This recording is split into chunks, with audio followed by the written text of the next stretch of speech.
In this topic, we will discuss recomposition of white light. When we take a prism and we passes out white light, then we know that it will disperse into 7 different colors. ठीक है. Now if we want to recombine, अगर हमें क्या करना है, उन 7 different colors को recombine करना है और दोबारा से white light हमें गेन करनी है, तो हम उस चीज़ को कैसे कर सकते हैं. हम करेंगे double prism experiment. For this experiment 2 prism P1 and P2 of the same material. Same material होना किस लिए ज़रूरी है, ताकि जो हमारे प्रिज्म है उनका रिफ्रैक्टिव इंडेक्स क्या हो, सेम हो. रिफ्रैक्टिव इंडेक्स हमारा सेम हो. End of the same refracting angle. Same refracting angle का मतलब क्या है कि जो हमारे जो प्रिज्म है उसका जो बेस है जिसके ऊपर हमारी लाइट रेज इंसिडेंट होने वाली हैं या फिर रिफ्रैक्ट होंगी बाहर वाली साइड, तो वो भी सेम होना चाहिए. यानी कि हम कह सकते हैं कि प्रिज्म के जो एंगल हैं वो भी सेम होने चाहिए. Just like in this figure P Q R and P dash Q dash R dash. Sunlight from a narrow slit S. Narrow slit मतलब एक छोटी विंडो जहाँ से लाइट आ रही है हमारे पास. Falls on the first prism P1 with its base downward. उसका बेस कैसे होगा, ऐसे downward.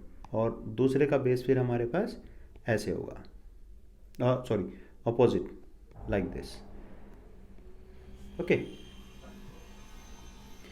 With its base downward and get dispersed into constituent colours. तो इससे जब हमारे पास वाइट लाइट जाएगी तो वो 7 डिफरेंट कलर में डिवाइड हो जाएगी, डिस्ट्रीब्यूट हो जाएगी और अलग अलग उसके 7 कलर्स बन जाएंगे जो स्टार्ट होंगे नीचे से V, I, B, G and so like that.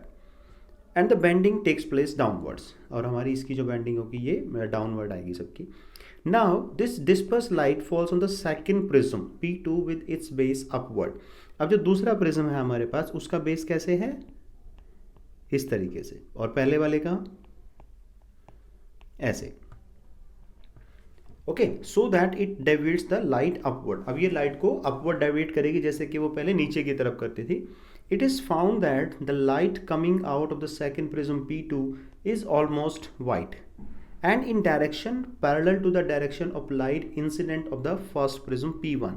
Means जिस डायरेक्शन में यहाँ पे हमारे पास लाइट आ रही थी, यहाँ से जो लाइट निकलेगी आपके पास वो ऑलमोस्ट उसी डायरेक्शन में निकलेगी, जिससे कि आप ये कह सकते हो कि ये दोनों क्या हैं, पैरेलल हैं. In fact, the 2 prism P1 and P2 combined together effectively acts like a parallel side glass slab. जब इन दोनों को आप मिला दोगे तो ये ऐसे बन जाएगा जैसे कि एक ग्लास स्लैब होता है. और ग्लास स्लैब के एक्सपेरिमेंट में भी हम क्या देखते हैं हम लोग, कि जो हमारी इंसिडेंट लाइट रे होती है वो क्या होती है, पैरेलल होती है एमर्जेंट रे के. हाँ, थोड़ा सा लेटरल डिस्प्लेसमेंट उसके अंदर ज़रूर होता है. Here we can see this is the diagram. This shows that prism P1 simply disperses the white light into its constituent colors and the prism P2 recombine these colors to form white light. The prism P1 is called dispersing prism. जो P1 है ये वाला हमारे पास, इसको हम बोलते हैं dispersing prism. And prism P2 is known as recombination prism. P2 क्या है, recombination, जो इन लाइट रेज को क्या करता है, recombine करता है और दोबारा एक जगह उसको वाइट लाइट बना देता है. So this is dispersion and recomposition of white light.